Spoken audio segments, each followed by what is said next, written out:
Florida, a major unexpected change occurred. A week before they were scheduled to begin an organization-wide employee survey, the elected clerk of courts passed away. They would not get another elected clerk into the leadership role for over 1 year, and they had 2 interim unelected clerks before the next election. In other words, over that first year plus that we worked with them, they saw more than their fair share of the disruption that change can render.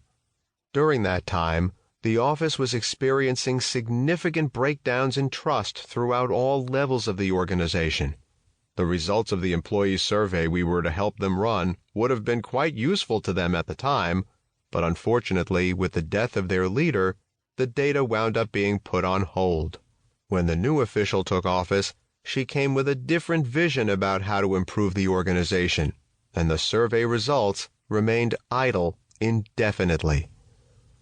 "We were just in this constant state of not being able to get settled," explained Steve Urquhart, HR strategist with the Orange County Clerk of Courts. In an environment like this one, making sure the employees are settled is often a top priority.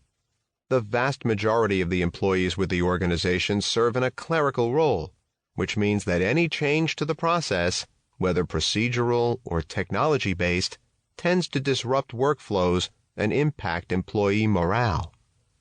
For example, their recent shift from a paper to a paperless workflow didn't only upset the processes the staff had relied upon for years, it completely changed the way the organization thought about how to manage their work.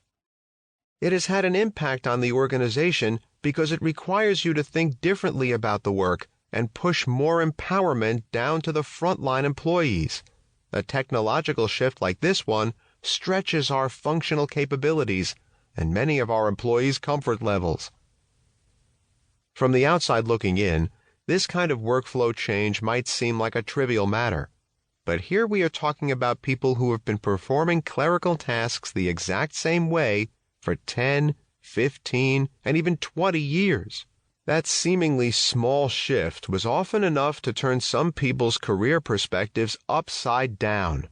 The new workflows were causing some people to call off work for family, medical, or other leaves of absence on a more frequent basis. And most of these absences didn't even seem to be phony. The new workflows were literally impacting the health of certain staff members. Short-tenured staff was leaving abruptly, and even long-tenured staff seemed to be wavering in commitment. What was the answer? We determined that the best way to fix the problem was to get the staff involved with reshaping the way we were shifting to the new workflows. In an environment in which the power must always come from the top, most of what they do is mandate-driven by the state government, they realized that any measure of empowerment they could give to the staff would benefit the organization as a whole. So they tasked employees with leading coaching, training, and guidance through the new processes and systems. They repurposed some longer-tenured employees into new roles that might give them a fresh perspective on the workplace and their role in it, and took a proactive approach to reskilling and reemploying staff rather than cutting them when they failed to meet new mandates. "We found that leaders had to drive all of this," Urquhart said. "The Talent Keepers Engagement Survey helped us share data and employee feedback with our managers. That data and feedback opened up new insight for how those managers could improve themselves and their teams. With that knowledge, the organization managed to turn itself from feeling like victims of a state-mandated push toward paperless technology and more like drivers of positive change. New products, new marketing strategies, new sales goals, new policies. How often do these kinds of changes emerge in your organization? If yours is like just about every other organization on the planet, the answer is constantly.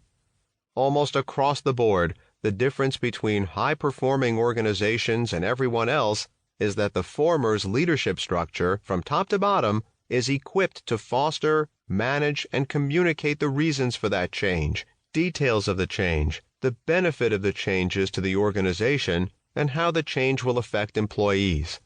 Plus, These organizations let employees know how to get their questions answered as they